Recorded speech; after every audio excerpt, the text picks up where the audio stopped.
Hello and welcome to a Manchester United special on Shoot the Defence with the FNX Network. I'm your host Stel and I'm joined by Rhodri Giggs, Martin Wallwork from Beyond the Pitch and former Manchester United and England defender Paul Parker. Rhodri, long time no speak. How you doing, mate?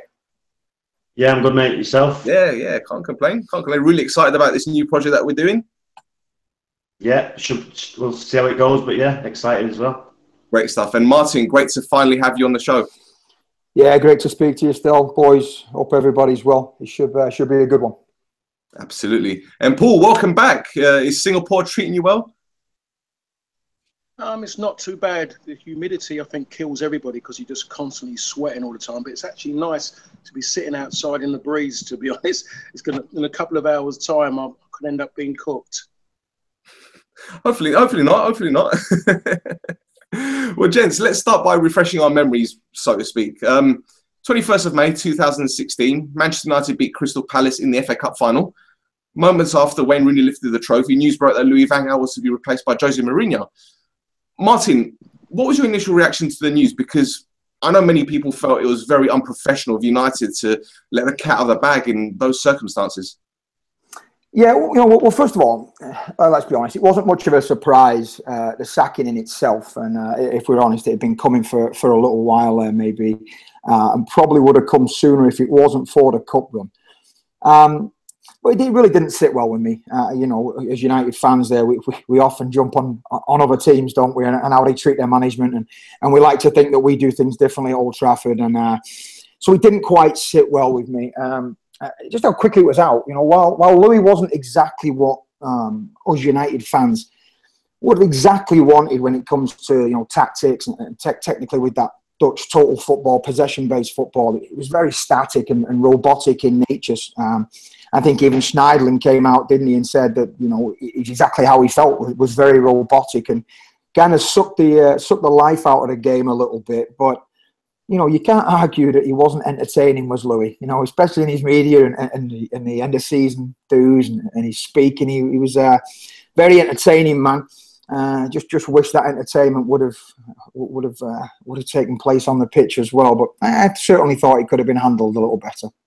And as you said, in terms of entertainment, those press conferences, especially that one Boxing Day before the Stoke game, bit fractious to say the least.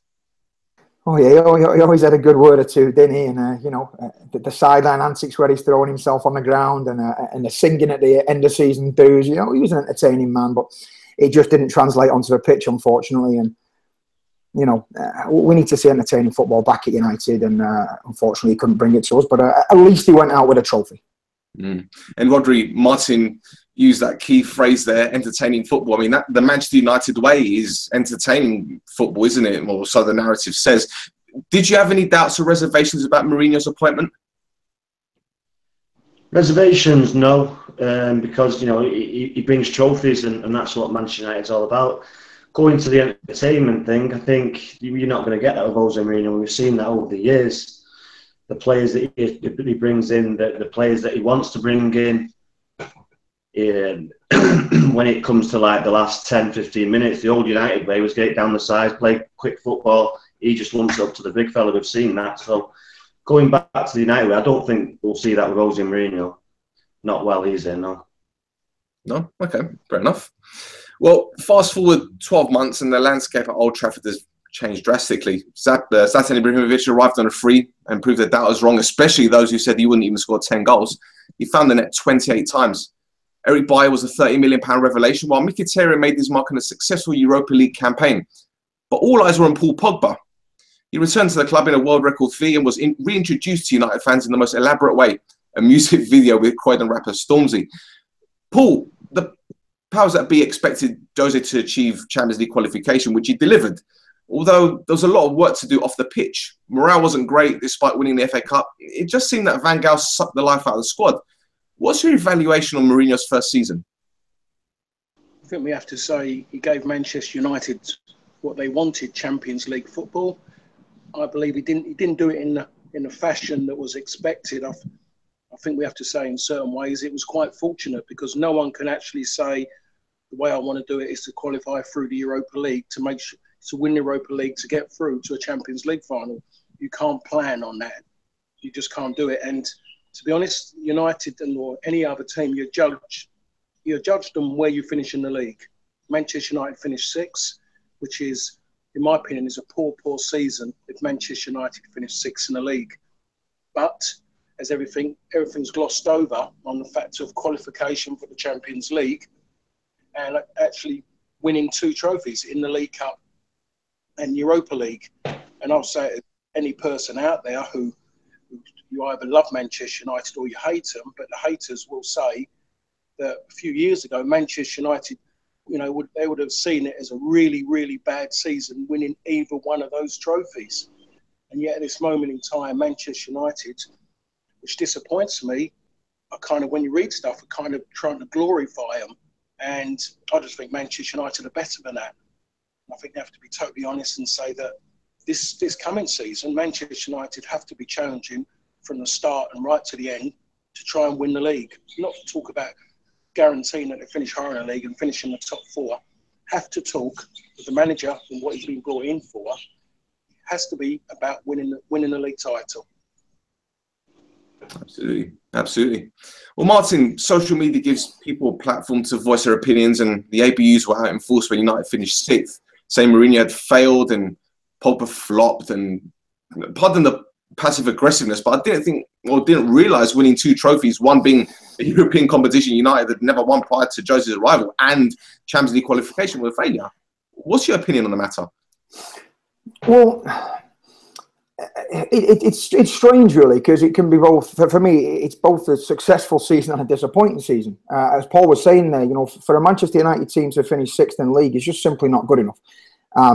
With what you can really call unlimited wealth and being able to flex the financial muscle and go out and challenge to bring in the top players in the world, it's simply not good enough. However, Jose was brought in to get us back in the Champions League.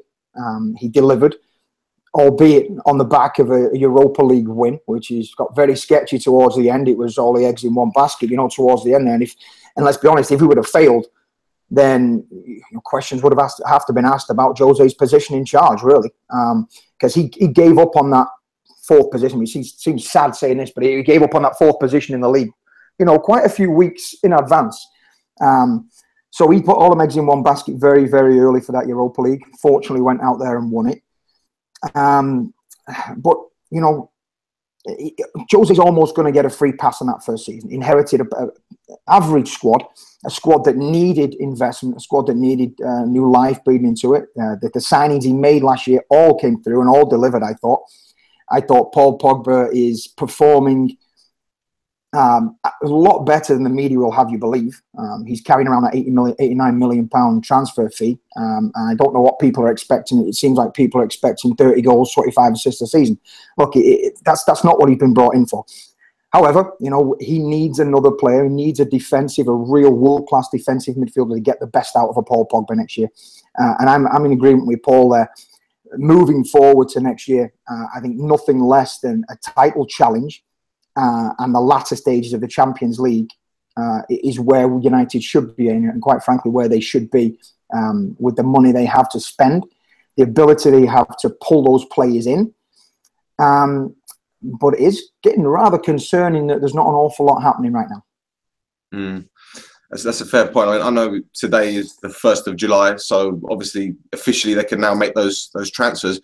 But Paul, when you look at the amount of injuries United had throughout the season, we saw numerous makeshift defensive lineups, which makes the goals conceded figure of 29 even more impressive. I know Swedish international Lindelof has joined from Benfica, and there are strong rumours about Nemanja Matic possibly being on his way. What can they bring to the team that isn't already there?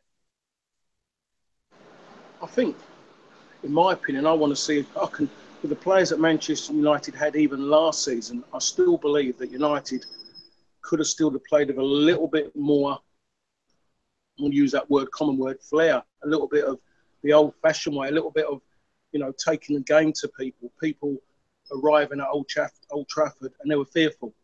Regardless of whatever team went out, they were fearful. And I think United lost that over the last few seasons since the gaffer retired. Manchester United have lost that. It seems like maybe a lot of the fear comes from the person on the touchline, because it seems like we've lost it in certain ways. And I think because at this moment, Manchester United are playing on the back foot. They're playing more in hope, in the sense of making sure they're not to get beat rather than going out and trying to win games. So I think when we do look at Manchester United and what they've got to bring in, it isn't really that much, because there is good players there.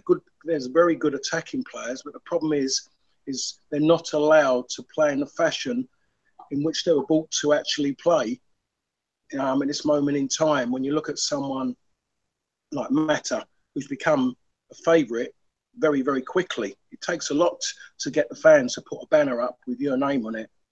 And Mata has got that. And I was a fan of his at Chelsea, even more so when he come across to Manchester United, but haven't seen enough of him, because I just don't feel in certain ways that he can actually play with any freedom or play with any confidence, because I don't think he gets that from the sideline. And as mentioned there by Martin, he said about Pogba. I think Pogba has been played in the wrong position all season. He hasn't been allowed to express himself as he was at Juve. Now, we saw how he played for France just over the summer, and you saw a completely different player who's playing with freedom, hasn't got to worry what's going on behind, wasn't elaborating on the ball as he does at Manchester United, maybe because he feels the pressure of that fee that he's got to try and do a bit more. His strength is about when he makes those runs and when he gets in the final third, because when he gets in that final third, you never know what's going to happen next with the ball at his feet, as we saw what he done with Gary Cahill on the side of the box there, when he put it one side and went the other. Very good player, but hasn't been allowed, or he's had shackles on him at this moment in time at Manchester United. That's a fair point. But what about Lindelof and Matic? Because we know Jose Mourinho likes a very physical player. Lindelof was obviously targeted for January time, and Matic would be the second time Mourinho would have signed him. So obviously there's something there with this guy that he likes. He gave Fellaini a lot of chances last season, and I think he delivered, to be fair on the lad. What do you think these two players can bring? Well, I think he put Fellaini in a position where he had to just play to his strengths, and Fellaini is very limited as a Manchester United player, very limited, and he done a job in the end. But for them to step forward, you need something different. Is Matic the person? I've always liked Matic, but we've got to remember that Matic had to suffer the indignity of coming on as a sub and taken off by Mourinho after 30 minutes. He was dropped by Mourinho for a long period as well. So I just wonder how true that story really is, and would he still come across with confidence in him? Lindelof will make a difference, because I think United's biggest problem has always been in the middle. So it'd be interesting what he can add. I don't know enough about him, but Manchester United have been chasing him for quite a while, and I believe there must be something about him. But it's just about the one thing they do need, Manchester United, is continuity in the back four. There was a lot of changes, but the strength in that is the fact of United had a very strong midfield that was quite defensive orientated in front of a back four that made many changes. Fair point. Rodri, just like at his second stint at Chelsea, Mourinho needed a season to evaluate his squad, although I get the impression that he knew who to keep sooner than 9 months, especially after that 4-0 drubbing at Chelsea. Whose net do you think is on the metaphoric chopping block, mate? Well, it could be a number out of 5 or 6, couldn't it? It could be Smalling, possibly Jones, possibly Blind, Ashley Young, the question mark over Wayne Rooney. Who else is there? I just have Ashley Young, and obviously Zlatan won't be there. So he'll have to make a decision. These are still good players, by the way, and he still finished 6th. He's got a big season next season, so he's got to do the work and bring the players in very, very quickly and get to work with them straight away, because it's a big season for him next year. He spent a lot of money again, and they'll be giving him a lot of money in the summer, I'm sure, to bring more players in. So it's a big season for him this season. The way he plays, if they're coming 5 or 6 again come Christmas, these fans will turn very, very quickly on you. Very, very quickly. They just keep on lumping up to the big fella, not playing football that we're used to seeing. Mm. No, I agree. I agree. Martin, what do you reckon? Because, we've heard about Darmian possibly leaving. We've heard about Luke Shaw in the past, him having a bit of a flaky relationship with Jose. Who do you think is on the way out? Well, I think it's safe to say that, Wayne Rooney needs to be replaced. I think his time at United is done, and I think if we do see a Wayne Rooney starting the season at United, I think that is an indication that we've not got the targets that we went out there to get. Ashley Young was angling for a loan move in January anyway, so it wouldn't surprise him to see him go. Certainly one of the centre backs. I would imagine if we got a bid sufficient enough for Smalling, I would presume they would take that bid. Luke Shaw and Darmian, realistically, I think he had a pretty good end to the season, and he may have just saved his career at United a little bit with a strong end to the season. Luke Shaw, obviously, that's nothing about what he does on the pitch. That's clearly all about attitude and what goes on behind the scenes. If he can sort that out, potentially have one of the best left backs in Europe. Bringing Lindelof in, I think he's a great signing because Scandinavians usually settle relatively well in the Premier League, as opposed to players we get off the continent who like the sunshine, like the great weather and the lifestyle. It's not too different. So their league is a little bit rough and tumble, like the Premier League. So I don't think he'll have as long a bedding in period as some of the big so-called big names that you would get from on the continent. Matic, I mean, one thing Jose brings in winners. These fans, they all want about the net. Oh, he's 28, he's 29. Look, you can't always buy potential. It's about here and now football now. Look, it's okay buying a couple of youngsters in there, but you've got to buy improving stars now and proven players who can play in the Premier League. That's why the Matic one for me would be interesting, because we know there's going to be no betting in period. He knows life in the Premier League. He knows the game. He knows the league. I think that would help Paul Pogba immensely. But yeah, a couple more have got to come in. There's got to be a number 9 coming in. Whether that's Morata or not, I don't know. We can't go into a season banking on young Marcus Rashford being able to lead the line for an entire season with the potential of 60 plus games.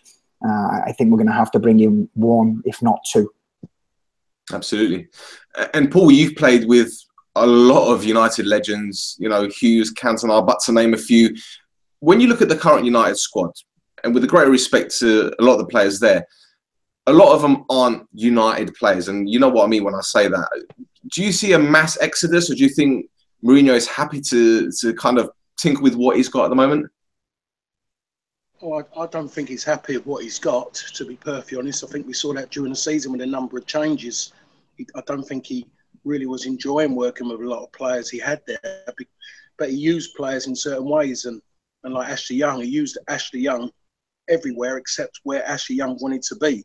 So he got the best out of them in certain areas. And he talked about wanting a small squad, which he worked with at Chelsea.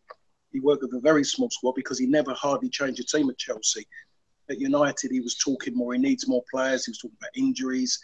So we have to say is that we're not really sure which way Manchester United are going to go. If we're judging them, we look at the teams that I played in there, we have to say is that it's a different timing.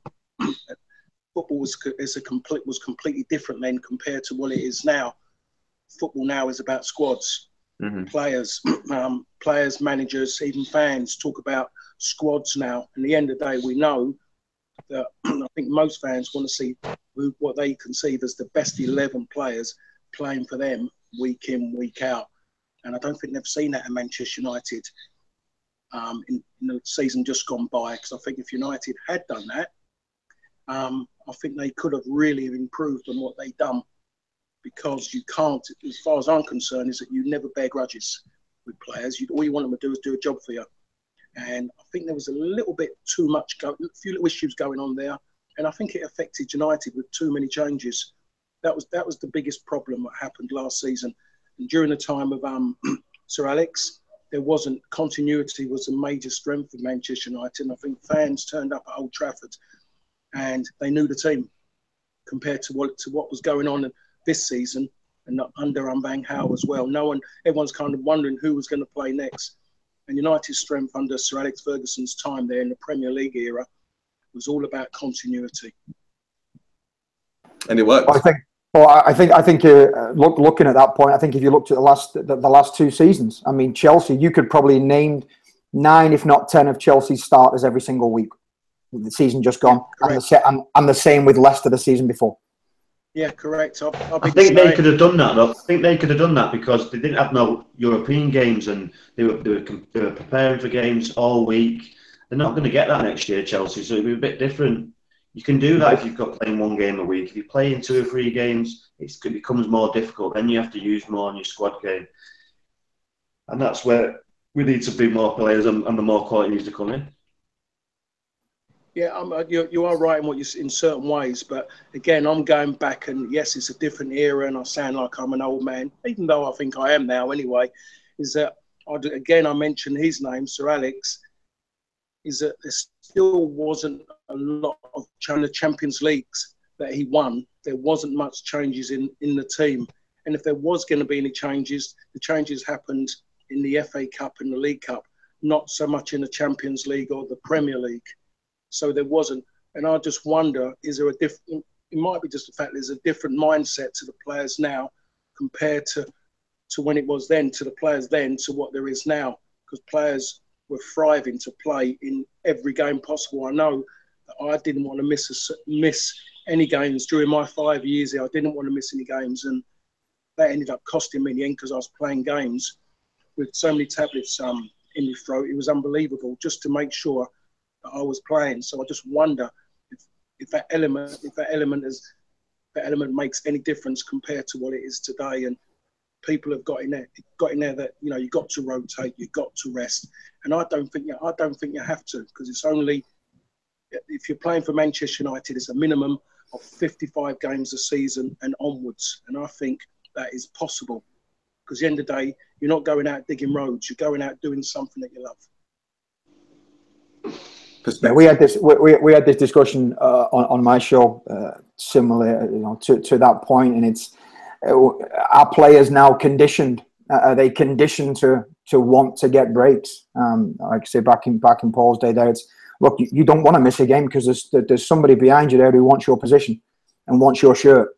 Now it seems like the players really are conditioned to play 1 day a week or maybe 2 at tops because they are going to be rotated. And I think I'm with Paul. I'm kind of over this over rotation. I think there's plenty of games there to get a break. League Cup, FA Cup, early rounds. There's plenty of games to get you guys a break, and they should be easing off in training to be prepared for those big games. Well, I'll put it this way: a lot of footballers are athletes, aren't they? And let's be 100% honest. If you look at, say, Cristiano Ronaldo, right? I know that they have that winter break in Spain, but he's been playing since he didn't even have a break in the summer because there was the Euros, wasn't there? And he's playing this summer, the Confederations Cup. So he's only going to have a few weeks before pre-season starts again. He's played the whole season. He's been injury-free. So is there an exception to the rule, or is it he's just lucky? I think we have to talk about he wants to play. He's actually conditioned himself to play games. Messi plays in almost every single game. Messi was out here in this region. Where was I? I was back in the UK then when they were out here. But 2 weeks ago, he played in a game in Australia against Brazil, and then Argentina come to Singapore to play as well. So he was involved in that trip. He didn't play in Singapore because he was getting married, but he was still out, and he plays in every single game. And people talk about rest, and then as just mentioned, people talk about that mid-season break, and we keep talking about it. But the only problem is, though, if it ever did happen, the players will never get a break. The players will be off playing exhibition games somewhere. They'll be training. So there'll be no real rest of the players because the clubs are going to want to take the players somewhere to sell merchandise in. And the rest, the players ain't suddenly going to end up, you see 24 players on the beach together just relaxing for 2 weeks. So this is another thing that's got into people's heads. You've got a lot of people now, because managers are very good at it now, getting in people's head they need a break. They want this break. Clubs want the break for marketing reason. Managers want it so they can mentally say they're telling everybody their players are getting a break and what they want. But players don't get a break because the manager doesn't get a break over that period. He's still got to be working. So I think we have to somehow get in the real world and understand it's football. If you're successful, you play 55 plus, and you can do it quite easily. And touch wood, you don't get an injury, because it isn't always wear and tear that gives you injuries. It's sometimes a little bit of bad luck. That's right. That's right. And Martin, United are also linked with Perisic, which has left a lot of fans, I don't know, underwhelmed. I mean, let's be honest. I think we need to put things into perspective, mate. Marquee signings don't guarantee success, and we only need to look at the likes of Ji-sung Park, Solskjaer, Ronnie Johnson, Henning Berg as examples of players who were by no means big names, but they did a job. Perisic and Matic are those type of players, aren't they? I mean, under the radar, yet highly effective.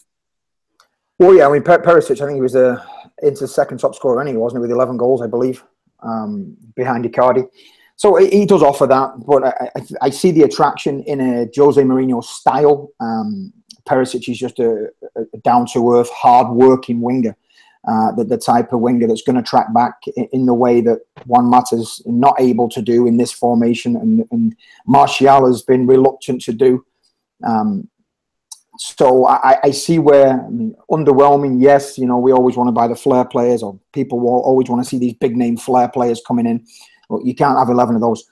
There's got to be squad players there, and there's got to be players that are going to do the graft in today's game. So that's where Perisic comes in. By all accounts, I mean, I don't watch enough Italian football to have a solid opinion on the guy, but the people we speak to who cover Serie A say it would be a fantastic signing, especially in a Jose Mourinho system. Yeah, and that's very well for the national team as well. Yeah, exactly. I mean, it's about. A few years ago, it wasn't as much about styles. Under Sir Alex, it was this expansive football where you score 3, we'll score 4.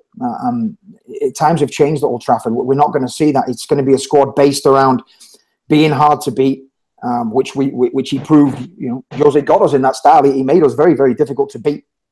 Boring at times, of course. We're not going to see the expansive football. The disappointing thing for me is we're going to the Cities, we're going to the Chelseas, we're going to the Liverpools. We're setting our stall out not to get beaten. I'd much prefer the Man United that goes there and makes them change their tactics instead of the other way around, with us worrying about what they're going to do. And like Paul alluded to earlier on, that fear factor at Old Trafford's gone a little bit, and it's time to get that back. I agree totally. So, gents, before we wrap up the show, what do you expect from United next season? Let's start with Rod. Like I say, I expect big things. There's a lot of pressure on him, but he needs to take a lot more risks and let the reins off Paul Pogba a bit, be a bit more offensive. That depends on the players that he brings in. But no, I expect big things, and wherever he's been, he's won things. So, why should Manchester United be any different? He's got the players, he's got the resources. So I expect him to be at least a top 2 side, but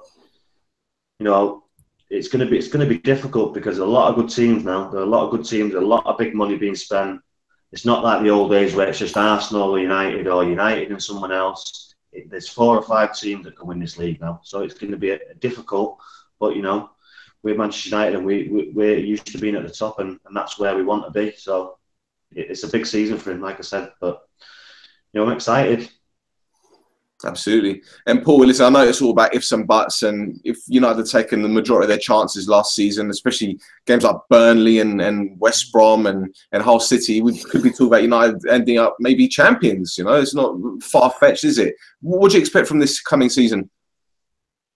I expect, maybe it's no different to what Rhodri's just saying, is that you expect United, what he's saying is to be there, competing. You expect Manchester United to definitely be better than what they were last season.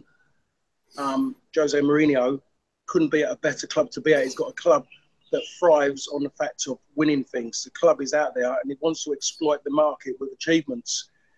And so Jose Mourinho can just virtually ask for what he wants, and they'll virtually give it to him monetary-wise, because Manchester United need to win the league. They need to win the Champions League. They need to do another double.